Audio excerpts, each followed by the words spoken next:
नमस्कार, मैं हूं रजनीकांत और आपने देखना शुरू कर दिया है सार्थ। इस वक्त मैं मौजूद हूं अखाड़ा पर।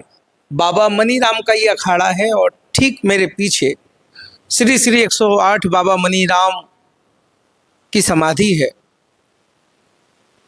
और कहा जाता है कि मनी बाबा दूर है, जाना जरूर है। हर साल ये आस्था का जो जन सैलाब होता है वो उमड़ पड़ता है, खास करके सावन के महीने में। और सावन के महीने में एक अनूठा संगम देखने को मिलता है। एक धर्म की जो आस्था होती है, एक तरफ सावन, दूसरे तरफ लंगोट मेला। और संभवतः ये पहला मंदिर होगा पूरे देश भर में जहाँ पर लंगोट अर्पण किया जाता है। तो अद्भुत है।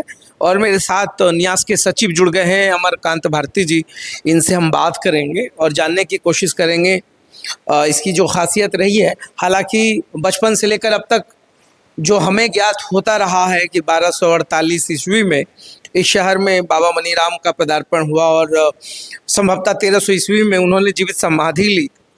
और इस पूरे प्रांगण में जो युद्ध का कौशल होता है, खास करके कुश्ती, पहलवानी और इन तमाम चीज़ों के बीच में आज अमरकांत भारती जी, चूँकि कल लंगोट मेला है, बहुत बड़ा आयोजन है, इसकी जो व्यापक तैयारी है हम उस पर बात कर लेते हैं। क्या कुछ कल की तैयारी है और किस तरीके से इस पूरी आयोजन को आप भव्यता देने में लगे हुए हैं, और जिला प्रशासन का क्या सहयोग है, बिहार सरकार क्या सहयोग कर रही है? ये वार्षिक लंगोट अर्पण मेला 29 जुलाई से आरंभ होकर 6 अगस्त तक चलेगी।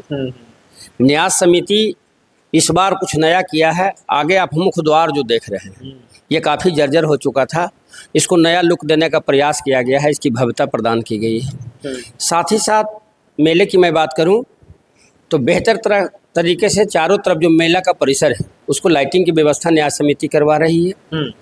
पेयजल की व्यवस्था है, अपना जो न्यास समिति के पास शौचालय उपलब्ध है उसको सुचारू किया जा रहा है।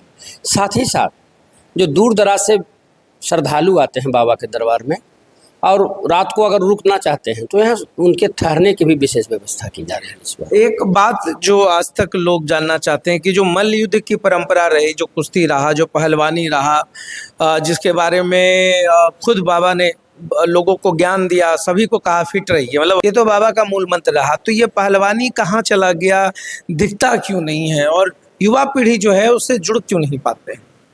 अखाड़ा न्यास समिति प्रयास कर रही है। 2023 में आप देखे होंगे हमने अंतर्राष्ट्रीय कुश्ती का महादंगल का आयोजन करवाया था और विदेश से भी पहलवान बुलाए थे कि लोगों को जागृति इसके प्रति बढ़े। लेकिन ये कंप्यूटर के युग में प्रयास कर रहे हैं कि बनारस साइड में अभी पहलवान मिलते हैं, एक दो पहलवान जिसको कोच कहें आप, यहाँ व्यवस्थित करें और बाबा का जो कुश्ती स्थल था उसका भी सौंदर्यीकरण किया गया है। तो प्रयास कर रहे हैं कि यहाँ कुश्ती का दंगल और जो लाठी व तलवार खिलाने की जो परंपरा थी इसको पुनर्जीवित किया जाए। लेकिन ऐसा कोई गुरु मिल नहीं रहा है। न्यास समिति प्रयास कर रही है कि अगर ऐसा कोई मिलते हैं तो सुबह का जो 2 घंटा समय होता है जो लोग अखाड़ा पर टहलने आते हैं, इसमें व्यायाम की भी व्यवस्था कर रहे हैं न्यास समिति और कुश्ती का भी जो दंगल होता है उसको सिखाने का प्रयास। एक बात है अमरकांत जी, ये पूरा जो परिसर है ये कितने, मतलब इसका रकबा क्या होगा? ये 1 एकड़ 32 डिसमिल में मंदिर प्रांगण है जी, और साथ ही साथ 14 एकड़ 40 डिसमिल में जो दोनों तालाब है जो छठ तालाब के नाम से जाते हैं वो है। छठ का भी तो बहुत इसमें बहुत ही प्रसिद्धि रही है और मुझे लगता है कि छठ के समय में तो यहाँ पर पैर रखने की भी जगह नहीं हो पाती है। मगर एक सवाल ये है कि देखिए इतना बड़ा आयोजन होता है, भव्यता है, आप सचिव हैं, काफ़ी वर्षों से मेहनत कर रहे हैं, आपका मेहनत रंग भी लाता है। जो गुरुकुल की परंपरा रही, क्या वो उसकी शुरुआत यहाँ नहीं हो सकती है? वेद की पढ़ाई नहीं हो सकती है? बच्चों को वेद से नहीं जोड़ा जा सकता है? ऐसा कुछ करिकुलम आपके या आपके जो न्यास में कोई ऐसा प्रपोजल नहीं है क्या? नहीं, प्रपोजल है। पिछले बार ही हमने ये प्रस्ताव लिया था कि जो अपना वेद पढ़ाने का जो ज्ञान है उसको प्रचारित किया जाए। लेकिन उसमें दिक्कत ये आ रही है कि बिहार शरीफ में उसे कुछ है नहीं जो वेद पढ़ा सके। न्यास समिति प्रयास कर रही है कि बनारस के तरफ जो विद्वान रहते हैं उनके रहने सहने, चूँकि हमारे पास धर्मशाला भी है और खाने की न्यास समिति व्यवस्था करेगी, साथ ही साथ हम उनको पारिश्रमिक भी देंगे। लेकिन वो उनका जो कहना था, जो बिहार में पढ़ाते थे कि संस्कृत का ज्ञान होना अनिवार्य है, लेकिन अब न्यास समिति चाह रही है कि जो संस्कृत को हिंदी करके बच्चों को समझा सके, ऐसा कोई गुरु हमें मिले जाकि आम जनता में या आम सनातन धर्मी में इसका प्रचार प्रसार। क्योंकि जो जेनजी की पीढ़ियां हैं ना, वो संस्कृत तो नहीं समझ पाएगी, मगर चलिए समझाने की कोशिश की जा सकती है। अच्छा प्रयास है। और ये जो पूरा मंदिर है, अब तो कल से सब कुछ शुरू हो जाएगा। लंगोट अर्पण, जो ये लंगोट का परंपरा शुरू हुआ, वो क्यों हुआ, ये बहुत बड़ा सवाल है। चूंकि मुझे लगता है, संभवतः मैं कह रहा हूँ कि देश का यह पहला मंदिर होगा जहाँ पर लंगोट अर्पण किया जाता होगा। ये पूरे दुनिया का अजूबा मंदिर है जिसमें बाबा को लंगोट अर्पित किया जाता है। मंदिर जो होता है सनातन धर्म में, वहाँ राग भोग लगता है और बाबा को या भगवान को प्रसाद अर्पित किया जाता है। बाबा को लोग गुरु के रूप में मानते हैं और गुरु शिष्य परंपरा में बहुत जगह प्रसाद चढ़ता है, हलवा चढ़ता होगा, जिसको आप लोग समझते होंगे कि बाबा का भोग लगता है। लेकिन बाबा ने कुश्ती को अपना माध्यम बनाया था और बाबा का स्पष्ट संदेश था कि स्वच्छ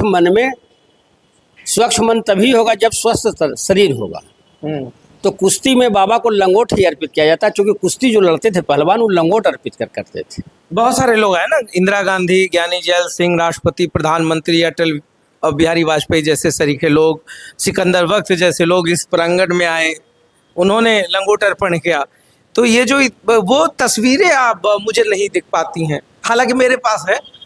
ये बहुत ही रेयर फोटोग्राफ्स होगा जो आज हम वीडियो के माध्यम से दिखाएंगे कि कैसे इंदिरा गांधी और ज्ञानी जैल सिंह जैसे लोग, अटल बिहारी वाजपेयी जैसे लोग, जितने बड़े विभूति हुए या बड़े बड़े राजनेता हुए, वो सब लोग यहाँ पर आए हैं। और मुझे लगता है कि एक बार आयोजन भी कहीं हुआ था, वो भाषण वगैरह कुछ ऐसा।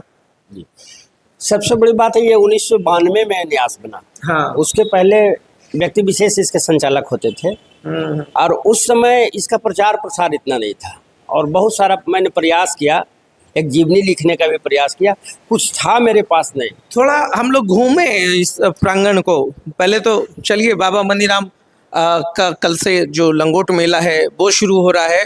तो पूरे शहरवासियों को, पूरे देशवासियों को बहुत बहुत बधाई कि कल से ये जो मेला का आयोजन होगा, इसका लुत्फ उठाइए। आप लोग सब लोग आइए, लंगोट अर्पण करें और बाबा से जो भी मांगना है, एक माध्यम के रूप में यहाँ पर बैठे हुए हैं जो ऊपर तक आपके संदेश को पहुँचाएंगे, तो उस माध्यम को भी पकड़ लेना है मजबूती के साथ। तो ये जो प्रांगण है, इसको थोड़ा सा दिखाया जाएगा तो अच्छा लगेगा। ये कुछ संदेश है, थोड़ा सा मैं अपने कैमरामैन से कहूँगा कि वो आगे बढ़े। मुझे नहीं दिखाएं, आप उधर दिखाएं, पूरा भव्यता दिखाएं पूरे प्रांगण का। और ये देखिए, ये कुछ संदेश है जो मुझे लगता है ये मल्ल युद्ध से जुड़ा हुआ है, कुश्ती से जुड़ा हुआ है, ये दिखाने की कोशिश की गई है। इधर भी है राम जानकी दरबार है, वो भी सब लोगों को हम दिखाएंगे कि देखिए। और ये अखंड ज्योति है जो जलता रहता है, और इसका भी बहुत मतलब 3 जुलाई को इसका भी शुभारंभ किया गया था। तो 2012 के शुभ अवसर पर। तो आगे आते हैं, और ये है आपका राम जानकी दरबार। राम दरबार जो है पहले बहुत छोटा मूर्ति थी, जो नीचे वाली मूर्ति है वो। तो हमने रजनीकांत जी से निवेदन किया था कि ये बताते थे कि हमारे परिवार का बहुत योगदान यहाँ रहा है। तो मैंने इनसे निवेदन किया था कि भैया एक राम जानकी का दरबार बड़ा मूर्ति आप दे दें। और गणेश जी इनके यहाँ से खानदानी बैठता था, वो सीमेंटेड मूर्ति थी। जब हम यहाँ आए तो उनका हाथ वगैरह टूट गया था, दरक गया था, क्योंकि सीमेंट की मूर्ति ज़्यादा दिन चलती नहीं है। और ये बजरंग बली जो बगल में देख रहे हैं, ये सब सीमेंटेड था। तो मैंने बराबर इनसे मित्रवत बातचीत होते रहती है, मैंने इनसे निवेदन किया था कि भैया कुछ मदद कीजिए मंदिर को, पैसा हम नहीं मांग रहे हैं, कुछ निशानी के तौर पर दे दीजिए। तो इन्होंने अथक प्रयास करके, जो राम जानकी का बड़ा मूर्ति आप ठाकुरबाड़ी देख रहे हैं, इनके प्रयास से ये मूर्ति आई। और इनके परिवार, और इन्होंने सबसे बड़ी बात है कि इन्होंने अपने घर से, अपने परिवार से ये दिलवाने का प्रयास किया। ये पत्रकार महोदय हैं, अगर चाहते तो बाजार में भी किसी को कह सकते थे, लेकिन इन्होंने कहा कि भैया पहले हम अपने घर से शुरुआत करते हैं, ताकि लोगों को जिज्ञासा बढ़े और लोगों को लगे कि हम भी अखाड़ा पर कुछ दें। इस प्रेरणा से ओतप्रोत होकर इन्होंने अपने घर से, अपने परिवार के लोगों से माँ जानकी ठाकुरबाड़ी दिए। और जो गणेश जी की मूर्ति देख रहे हैं, जो इनके वंशों से वंशावली चला आ रहा था, मैंने इनके घर से राग पूजा वगैरह होता था। और ये बजरंगबली की मूर्ति, हमने इनसे निवेदन किया कि ये दोनों को भी, भाई अब सीमेंट का जमाना नहीं रहा, मार्बल का जमाना है। तो इन्होंने, हमने प्रयास किया, इन्होंने खुले दिल से ये सारे मूर्तियों का दान। ये तो सौभाग्य ऊपर वाले का होता है, हमारा कोई योगदान नहीं है। और चलिए, तो अपने अपनी श्रद्धा की बात होती है, पूरे घर और पूरे खानदान की तरफ से एक प्रयास है। आपकी तो औकात ही नहीं है, हम लोग तो इंसान है और इंसान की कोई औकात नहीं होती है कि आप किसी की मदद करें, सौभाग्य होता है। चलिए आगे चलते हैं थोड़ा सा। आज पूरा हम चाहते हैं कि जो दर्शक है ना वो आज देख ही ले कि क्या व्यवस्था है, ताकि कल ये पूछने की ज़रूरत ना पड़े कि भाई क्या क्या व्यवस्था है। हम लोग बाहर निकल रहे हैं और थोड़ा सा डेकोरेशंस भी देखने की कोशिश करेंगे। यहाँ से आपको भव्यता दिखेगी। बाहर हम लोग चल रहे हैं थोड़ा सा। ये 1 2 3 4 कुछ सीढ़ियाँ हैं और ये देखिए, ये जो मैं दिखाना चाह रहा था आज, ये इतनी उस व्यापकता और इतनी भव्यता जो है वो मेरा प्रयास था कि लोग तक जाए, लोग समझें। और अब तो अमरकांत जी बहुत मज़ेदार चीज़ हो गया, अब तो इतना सुंदर लग रहा है, सब कुछ है, बहुत बढ़िया प्रयास है। ये सारा आप लोगों का सुझाव है, हमने केवल काम करने का प्रयास किया है। एक तो मुझे बहुत अच्छा लगता है जब आप मॉर्निंग वॉक के लिए जाते हैं, यहाँ पर तालाब जो है जी। वो भी काफ़ी अद्भुत है कि सभी लोग आते हैं और कोई बंदिशें नहीं है और हर कोई आता है, मज़ा लेता है, आनंद लेता है इन्वायरमेंट का, पर्यावरण का। तो कल से और कुछ लोगों से अपील करना चाहेंगे। अब गाड़ी घोड़ा है, थोड़ा सा जाम कम लगे। दूसरी तरफ जो है पूरी व्यवस्था है, आप गाड़ी वहाँ पर लगा सकते हैं। एक बात है अमरकांत जी की जो श्रद्धालु उधर से आएंगे, बड़ी पहाड़ी की तरफ से या बड़ी दरगाह की तरफ से, बड़ी दरगाह होते हुए यहाँ पर आएंगे, रोड नहीं बना हुआ है, कैसे आएंगे फिर? उधर से कैसे लोग आएंगे फिर? इसके लिए कभी प्रशासन से आपने कुछ बोला नहीं है? सारा डिमांड हमने रखा था। जिस रास्ते से आप आए हैं सालूगंज वाला भी, ये भी रोड बहुत खराब स्थिति में। हाँ, वो तो देख रहे हैं, अब बन गया। तो एक तो निवेदन मेरा सुना गया कि रोड को बना दिया गया है। अगली बारी, इस बार भी हमने माननीय जिलाधिकारी महोदय से निवेदन किया था इस रोड का भी या तो रिपेयर करवा दिया जाए या 4 इंच ढलवा दिया जाए इसको। चलिए, बहुत ही सुंदर आज एक मतलब खूबसूरत सुबह है हमारी कि आज हम इस दरबार में आए हैं और जो भी होता है शहर का इवेंट्स, चाहे वो किसी भी आस्था से, धर्म से जुड़ा रहता है, मेरी कोशिश होती है कि उसकी जीवनी और उसकी कहानी लोगों तक पहुंचाए।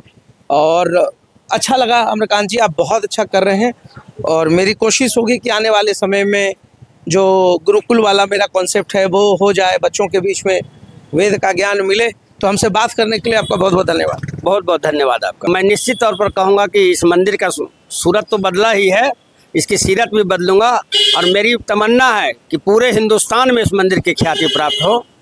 बहुत बहुत शुभकामनाएं हैं आपको।